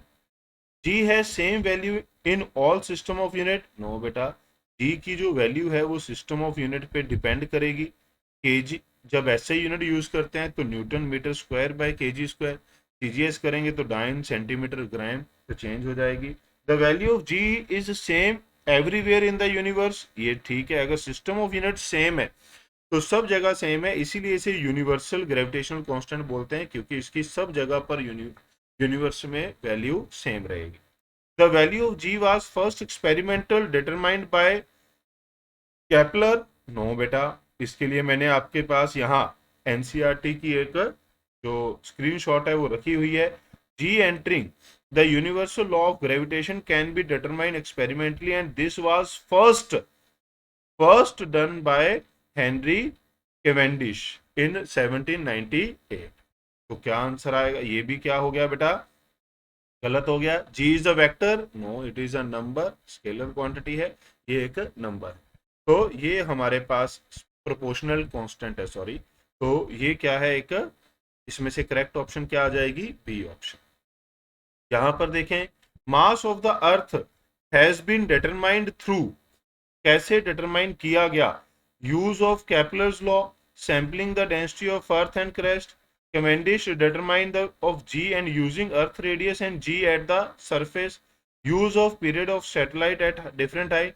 तो इसके लिए भी बेटा हमें केपलर जो एनसीईआरटी है उसका स्क्रीनशॉट आपके लिए लाकर रखा है। क्या कहता है, the measurement of G given by this experiment combined with the knowledge of G and RE enable one to estimate the mass of Earth। कहता है G की मेजरमेंट और स्मॉल जी और आर ई की जो नॉलेज है उससे हम मास ऑफ अर्थ मेजर कर पाए।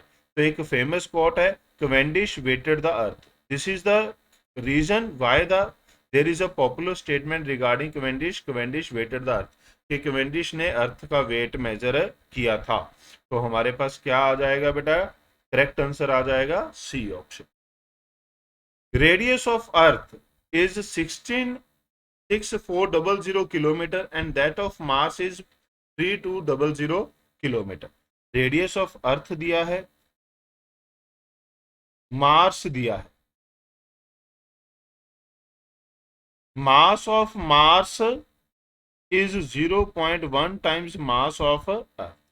Acceleration due to gravity on the surface, g depends on G M and R बेटा। तो अगर हम इन दोनों की रेशो ले लें तो क्या हो जाएगा, G on Mars G on earth mass पे डायरेक्टली प्रोपोर्शनल है, रेडियस के इनवर्सली प्रोपोर्शनल स्क्वायर के, मास के डायरेक्टली प्रोपोर्शनल है और रेडियस के इनवर्सली। तो अब अगर आप देखें तो मासस को लिख दिया 0.1 मास ऑफ अर्थ, रेडियस अगर मैं यहां पर लिखूं तो अर्थ का लिखा है 6400 और मार्स का 32 स्क्वायर बेटा। अब अगर आप मेरा साथ दें ये कट जाएगा, ये 2 का स्क्वायर 4 तो 0.4 जी ऑन अर्थ ये हमारे पास आ जाए। जी ऑन अर्थ अगर आप 10 ले लें तो ये अप्रोक्सीमेटली क्या हो जाएगा 4 मीटर पर सेकेंड स्क्वायर। तो क्या आंसर आ जाएगा बच्चों? C option will be the right answer for this question. Question number 38। Question number 38 में क्या कहता है, ध्यान से देखिए। The radius of earth on another planet is two another planet is radius of earth divided by other planet is 2/3. the ratio of their mean densities, अर्थ की और planet की मीन डेंसिटी की रेशियो है 4/5. if an astronaut can jump to maximum height 1.5 metre on earth, तो हमें वो height किस पे निकालनी है? प्लेनेट पे, with same effort. The important word is same effort. अब मैक्सिमम हाइट अटेंड किस पे डिपेंड करती है? अर्थ पे बेटा। मैक्सिमम हाइट अटेंड किस पे डिपेंड करती थी? जितनी स्पीड से इनिशियली निकले। तो हाइट किस पे डिपेंड करती है? u²/2g। यहां ये समझना होगा, उसने कहा है सेम एफर्ट। सेम एफर्ट का मतलब है कि वो इनिशियल अपने आप को वेलोसिटी क्या दे पाया? सेम दे पाया। सभी केसेस में, दोनों केसेस में उसने अपने आप को इनिशियल वेलोसिटी क्या दे दी? सेम वेलोसिटी दे दी बेटा। तो अब h की वैल्यू किस पे डिपेंड कर गई? g पे। और g किस पे डिपेंड करता है? सरफेस पे। अगर हम देखें g(m(r²), जब आप मास को डेंसिटी की फॉर्म में लिखते हैं तो ये हमारे पास किसके प्रोपोर्शनल हो जाता है? Density into r. Exact formula था 4πg(ρ)r/3। अगर आपको याद होगा, अर्थ सरफेस पे एक तो ये फॉर्मूला है, एक होता है 4πg(ρ)r/3। तो ये किसके प्रोपोर्शनल है? रो एंड आर के। तो बेटा simply h on planet divide by h on earth, g on planet, यानी कि density on earth, radius of earth, density of planet, radius of planet. Ratio हमें गिवन है, ये है 4/5 और ये है 2/3। तो ये कितना आ जाएगा? 8/15 टाइम्स। तो हाइट कितनी थी हमारे पास अर्थ पे? 1.5, उसे मल्टीप्लाई कर देंगे तो ये हमारे पास कितना आ जाएगा? 0.8 मीटर। तो कितनी हाइट तक जंप कर सकता है? 0.8 मीटर तक जंप कर सकता। ओके बेटा, उम्मीद है आपको समझ में आया होगा। Question number 39। Let's move toward question number 39। If the mass of sun were 10 times smaller, अगर सन का मास 10 टाइम्स स्मॉलर होता, जी वर 10 टाइम्स लार्जर, और जी की वैल्यू 10 टाइम्स लार्जर होती, then which of the following statement is correct? Walking on the ground would be more difficult. Walking on the ground किस पे depend करती है? वॉकिंग ऑन ग्राउंड जी पे depend करती है। ये mass of earth, radius of earth and G पे depend करती है। तो अगर मास ऑफ अर्थ सेम रहा, क्योंकि सन का चेंज हुआ है, अर्थ का सेम है, रेडियस सेम है, जी चेंज हो गई तो जी डैश विल बी 10 टाइम्स जी। अगर जी बढ़ गई, नॉर्मल रिएक्शन बढ़ जाएगी, फ्रिक्शन बढ़ जाएगी, तो walking will be more difficult. ये करेक्ट हो गया बेटा। बट हमें कौन सी स्टेटमेंट फाइंड करनी थी? Incorrect. Satellite acceleration due to gravity on earth will not change, यही गलत हो गया। एक्सेलरेशन ड्यू टू ग्रेविटी क्या हो जाएगी? 10 times. Rain drop will fall much faster, yes. अगर जी बढ़ गया तो स्पीड जो है वो भी हमारे पास क्या हो जाएगी? इंक्रीज हो जाएगी, क्योंकि हमारे पास जो स्पीड है वो किस पे डिपेंड करती है? √2gh पे डिपेंड करती है। रेन ड्रॉप देखेंगे तो वो भी जो टर्मिनल स्पीड थी वो भी जी के डायरेक्टली प्रोपोर्शनल होती है। Airplane will have to travel much faster, yes, क्योंकि एयरप्लेन अगर हम देखें तो यहां पर ये फोर्स बढ़ जाएगी, इसके ऊपर जो फोर्स लग रही है, तो जो ऑर्बिटल स्पीड है वो भी इंक्रीज हो जाएगी, क्योंकि ऑर्बिटल स्पीड किस पे डिपेंड करती है बेटा, हमारे पास जी पे, मास ऑफ अर्थ पे, रेडियस ऑफ ऑर्बिट पे एंड जी पे। अगर जी बढ़ गया तो orbital speed should also be increase, तो वो भी बढ़नी चाहिए। तो इसने क्या कहा, will have to travel much faster, तो ये भी करेक्ट है। हमें क्या फाइंड करना था, इनकरेक्ट, तो वो क्या आ जाएगी, बी ऑप्शन। तो क्वेश्चन नंबर 40 में क्या कहता है बेटा, if me is the mass of earth and re is the radius, then ratio of acceleration due to gravity, ये तो सीधा फॉर्मूला बेस्ड है, gm by r square, mass of earth, radius of अर्थ, तो g बाय कैपिटल G की ratio क्या हो गई, me re का स्क्वायर। क्या आ जाएगा हमारे पास, B option will be the right. Okay बेटा, उम्मीद है आपको समझ में आया होगा और आपने वीडियो को भी लाइक कर दिया होगा। चैनल को मैक्सिमम दोस्तों तक शेयर करें बेटा। इसमें देखिए बेटा, क्वेश्चन नंबर 41 में क्या कह रहा है, the acceleration due to gravity is g, density is rho, are related by which of the following relation. तो आपको पता है सरफेस पे जो जी होता है, ये होता है G M by are square. इसी को जब आप m की वैल्यू पुट करते हैं, rho 4/3 pi R cube divide by are square, it becomes 4 pi G rho R divide by 3। आप देख सकते हैं ये कट जाएगा, आर बचेगा सिर्फ, तो ये बन जाता है बेटा। अब हमें क्या निकालना है, रो, तो इस 3 को इधर ले जाइए, जी तो उधर ही था, नीचे आ जाएगा 4 पाई जी आर, तो it will be rho. Okay, तो आप देख सकते हैं क्या ऑप्शन बन जाएगा बेटा, बी ऑप्शन बन जाएगा। Okay, moving toward question number 42, the mass of the moon is 1/8 of earth. Moon का जो मास है ये कितना है बेटा, 1/8 of mass of earth, but gravitational pull is 1/6। Gravitational pull बेटा, पुल का मतलब जो जी है वो कितना है मून पे, 1/6 ऑफ अर्थ। सर पुल का मतलब तो फोर्स नहीं होती, फोर्स एक्सर्टेड, अगर हम किसी सरफेस पे कोई मास रख के फोर्स लगाएंगे तो वो होती है m इंटू जी। तो हम बाय डिफॉल्ट ये मानेंगे कि जो बॉडी रखी है जिसके ऊपर पुल देख रहे हैं वो तो सेम है, तो किसके ऊपर इंपैक्ट आएगा, जी के ऊपर। तो इसलिए यहाँ पर जो इनडायरेक्टली ये क्वेश्चन में कहना चाह रहे हैं वो क्या है कि जी जो है वो 1/6 है, तो इससे रेडियस पे क्या इंपैक्ट पड़ेगा। तो आप देख सकते हैं जी किसके बराबर होता है, G mass of moon, radius of moon का square, 1/6 G mass of earth, radius of earth का स्क्वायर। अब हमें रेडियस ऑफ अर्थ निकालना है मून की टर्म में, तो मैं इसको इधर ले जाऊंगा, रेडियस ऑफ अर्थ को यहाँ इधर स्क्वायर कर दिया, मून का जो है इधर आ गया, ये हमारे पास 1/6 मास of earth divide by mass of moon. यहां से अगर आप देखें तो 8 किसके बराबर था, मास of earth divide by mass of moon, तो ये 8/6। तो सिंपली रेडियस ऑफ अर्थ कितना हो जाएगा बेटा, √8/6 टाइम्स रेडियस ऑफ मून। क्या आंसर बन जाएगा, C option should be the right answer for this question. Moving toward question number 43, हम इसको कैसे देख सकते हैं बेटा, कहता है calculate the acceleration due to gravity on surface of a pulsar of mass this, radius this, rotating with time period this. Acceleration due to gravity जो है वो मास और रेडियस पे ही डिपेंड करती है, तो इसको हम सीधा जी की वैल्यू पुट कर देंगे। रोटेशन का इसमें कोई इम्पैक्ट नहीं है, मास 1.98 10⁻30, रेडियस जो है वो है 12 किलोमीटर का स्क्वायर। अब अगर आप मेरा साथ दें तो 6.67 इंटू 1.98 को मैं अप्रोक्सीमेटली क्या लिख सकता हूँ, 2 पावर ऊपर बच गई 19, ये -11 है, ये 30 है, तो क्या बच गया 19, डिवाइड बाय 12 स्क्वायर, 12 इंटू 12 10⁻6।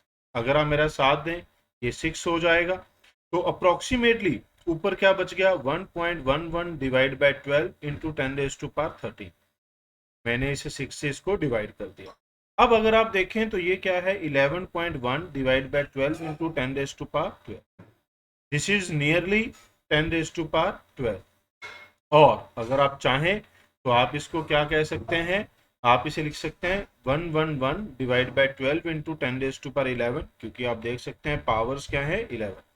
तो ये कितना आएगा, 9 पे गया, 12 इंटू 9 108, 30 बच गया, 3 बच गया बेटा पीछे। तो आप उस तरीके से आप देख सकते हैं ये कितना बन जाएगा, 12 इंटू 2 24। तो ये हमारे पास बन जानी चाहिए ऑप्शन। ओके, क्लियर है। थोड़ी सी कैलकुलेशन स्मार्टली आपको यहाँ पर करनी है बेटा, इसका ध्यान रखना है, तो आप आसानी से इसके आंसर तक पहुंच सकते हैं। घबराने वाली बात नहीं है कि बहुत पास पास में आंसर हैं। जब भी पास पास में आंसर होते हैं तो जो कैलकुलेशन है वो थोड़ी सिंप्लीफाइड ही रहती है। Okay, moving toward question number 44, how high can a man be able to jump. इसके रिलेटेड पहले भी एक क्वेश्चन था बेटा कि कितना ऊपर वो जंप कर सकता है from the planet of radius this but having same density as of earth if he jump 5 metre on the surface of earth. कैसे करेंगे बेटा, ध्यान देंगे आप इस पे। जंप करने के लिए क्या होता है, मैक्सिमम हाइट किसके बराबर होती है, यू स्क्वायर बाय 2g, यानी कि this is inversely proportional to g। अगर आप किसी प्लेनेट और अर्थ के ऊपर जो मैक्सिमम हाइट है इसे कंपेयर कर रहे हैं तो ये जी के इनवर्स प्रोपोर्शनल आ जाए, क्योंकि जो मैन है वो एफर्ट क्या लगाता है, सेम। तो उसकी स्पीड इनिशियली वो अपने आप को क्या दे सकता है, सेम। तो जी पे डिपेंड करेगा। और यहाँ पर जी का रिलेशन हमें चाहिए रेडियस में एंड डेंसिटी में, जो आपने ऊपर भी लिखा था क्वेश्चन नंबर 41 में भी। जी क्या होता है, G M by are square. जब आप इसे डेंसिटी में कन्वर्ट करते हैं तो ये हमारे पास 4 pi G rho are bye 3 हो जाता है, यानी कि it is proportional to density into radius. तो ये density into radius, density into radius. अब अगर आप मेरा साथ दें, डेंसिटी क्या गिवन थी क्वेश्चन में, सेम डेंसिटी क्या गिवन थी, सेम। तो रेडियस क्या गिवन था प्लेनेट का, 320। तो अर्थ का है 6400, इनका है 320, दोनों किलोमीटर में थे तो वो कट जाएंगे। तो अगर आप ध्यान से देखें तो ये आ गया 20। तो प्लेनेट पे कितना ऊपर जंप कर सकता है, 20 into h, 20 into 5, it is 100 metre. Earth पे कितना था 5, प्लेनेट पे कितना कर पाएगा, 100 मीटर जंप कर पाएगा। ओके बेटा, मूविंग टुवर्ड क्वेश्चन नंबर 45, ये हमें क्या कहता है, गौर से देखिए।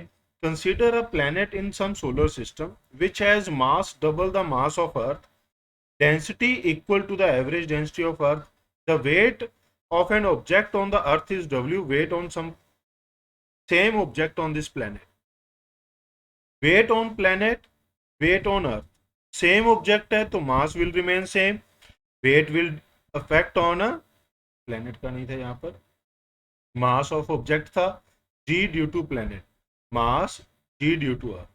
तो इसका मतलब हमें g की रेशो निकाल। ओके, अब अगर आप ध्यान दें हमें क्या दे दिया, mass of planet is 2 times mass of earth and density is same।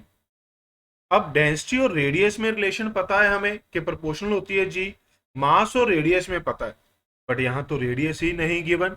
अगर रेडियस नहीं गिवन तो कैसे आप इसे सॉल्व करेंगे, आप ध्यान से देखिए। यहां पर आप मास को लिख लीजिए डेंसिटी 4/3 पाई आर पी का cube, 2 times density 4/3 pi R cube. Density मैंने सेम क्यों रखी है, क्योंकि गिवन है। तो ये सब कुछ हमारे पास कट गया बेटा। तो रेडियस इज प्रोपोर्शनल टू 2⁻1/। अब अगर आप देखें जो जी होता है it is proportional to density into radius. Density same है तो सीधा सीधा जो जी है वो किसके प्रोपोर्शनल आ जाएगा बेटा, G is proportional to radius, G is proportional to radius. तो ये कितना आ जाएगा, 2⁻1/3, क्योंकि ये आर पी है ये आर ई है, इधर डिवाइड कर देंगे तो R P by R E क्या बचेगा, 2⁻1/3। तो इसका मतलब mass on planet, weight on planet हो जाएगा 2⁻1/3, वेट ऑन अर्थ। अर्थ पे वेट कितना गिवन था, डब्ल्यू। तो आंसर क्या आ जाएगा बेटा, first option. Okay, 46 number question में क्या कह रहा है, वैल्यू ऑफ जी। अरे जी की value maximum eight pole, maximum at equator. दो रीजन होते हैं, ड्यू टू शेप, शेप की वजह से भी पोल पे ज्यादा होती है क्योंकि पोल का रेडियस कम होता है। ड्यू टू रोटेशन, रोटेशन की वजह से भी पोल पे ज्यादा होती है क्योंकि इक्वेटर पे रोटेशन का इफेक्ट आता है बेटा minus omega square R, but pole पे रोटेशन का इफेक्ट नहीं आता। तो अल्टीमेटली हमें ये पता है कि पोल पे जो जी है वो क्या होगी बेटा, मैक्सिमम होगी। क्वेश्चन नंबर 47 क्या कह रहा है आपको, ये फिर से वही आ गया, देखिए acceleration due to gravity at pole and equator. Latitude पे जी होता है minus omega square R cos square five. At pole, pole पे बेटा जो लैटिट्यूड है ये एंगल 90 डिग्री होता है क्योंकि लैटिट्यूड क्या होता है बेटा, एंगल विद इक्वेटर। लैटिट्यूड का मतलब क्या है यहाँ पर, एंगल विद द इक्वेटर। एक ऑल्टीट्यूड होता है वो हाइट होती है, ये लैटिट्यूड है जो इक्वेटर के साथ एंगल बताता है। तो पोल पे क्योंकि ये 90 डिग्री होता है तो cos 90 क्या हो जाएगा बेटा, 0। तो ये कितना बचेगा, सिर्फ जी। एट इक्वेटर, इक्वेटर पे फाई की वैल्यू क्या है बेटा, 0। तो जी क्या हो जाएगी, जी माइनस ओमेगा स्क्वायर आर, क्योंकि कॉस स्क्वायर की वैल्यू क्या हो जाएगी 0 पे 1।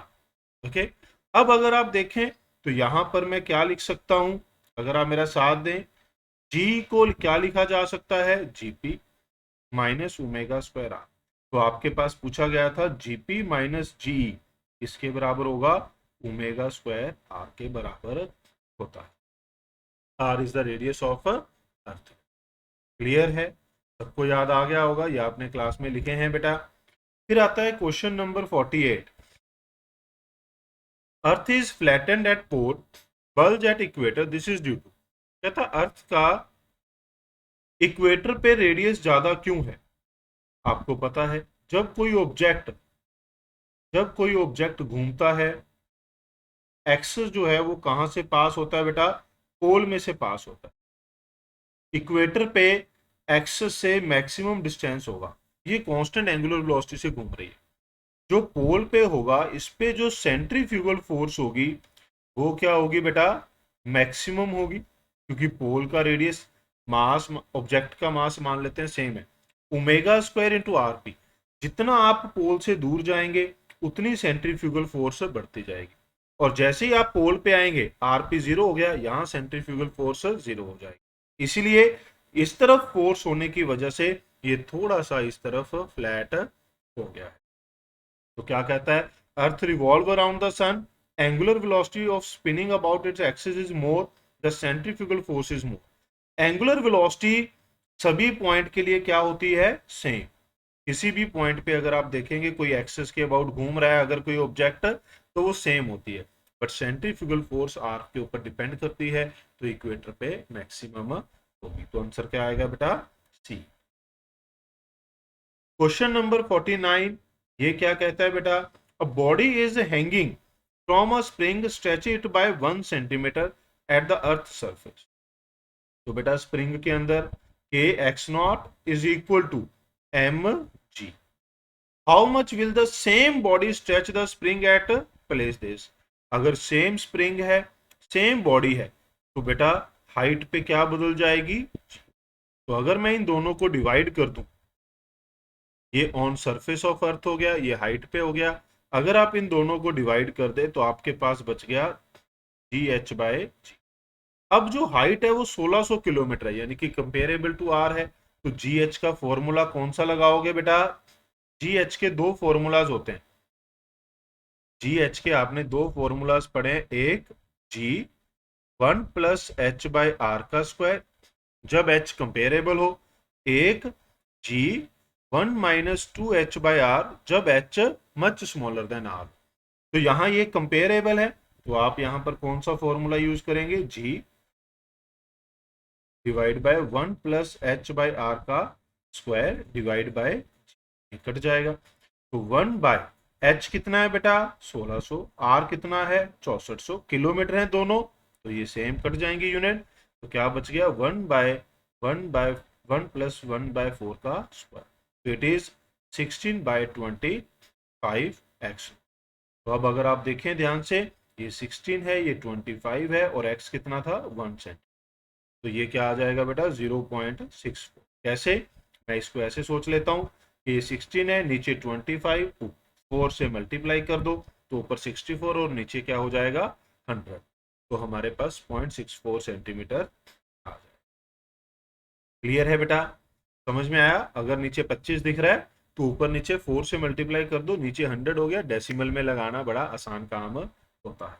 उम्मीद है आपको समझ में आया होगा। Question number 50, taking the radius of earth to be 6400 kilometer, by what percentage will the acceleration due to gravity at height 100 kilometer from the earth surface differ from that on surface of earth? देखिए, ये हमने जैसे बात करी थी कि दो फॉर्मूले होते हैं, जब हाइट कंपेरेबल हो तो ये वाला, जब हाइट मच स्मॉलर हो तो ये। अब हाइट क्या है 100 kilometre, it is much smaller than radius of अर्थ, क्योंकि वो क्या है 6400, तो 1/64 4 टाइम्स है, तो ये बहुत ही स्मॉल है। इस केस के लिए आप क्या लगा सकते हैं, GH equal to G 1 minus 2h/। अब मुझे परसेंटेज चेंज निकालना है बेटा, तो कैसे निकालेंगे, G मैंने इसको अंदर मल्टीप्लाई कर दिया, देखिए, फिर अगर आप इसको इधर ले आए G 2h/r, GH को आप उधर ले जाएंगे, फिर आप G को डिवाइड कर दीजिए, तो G minus GH divide by G is 2h/r। जब हमें परसेंटेज चेंज निकालना है, परसेंटेज चेंज क्या होता है बेटा, initial final divide by initial into 100, तो ये क्या आ जाएगा बेटा 2h/r इंटू 100%। h की वैल्यू क्या है 100, r की वैल्यू क्या है 6400 किलोमीटर इंटू 100, ये परसेंटेज का है। अब अगर आप ध्यान से देखें तो ये कट जाएगा, ये 32 है, तो ये आ गया 100/32%। आप अप्रोक्सीमेटली कह सकते हैं 3%। समझ में आई बेटा बात, क्या कह सकते हैं 3%, तो क्या आंसर आ जाएगा डी। तो उम्मीद है बेटा आपको सभी क्वेश्चन के आंसर सॉल्यूशन समझ में आए होंगे और आपने वीडियो को लाइक किया होगा, सब्सक्राइब किया होगा चैनल को और अपने मैक्सिमम दोस्तों के साथ शेयर किया। तो इस वीडियो में इतना ही है। Remember to like, comment, share and subscribe. Thanks for watching.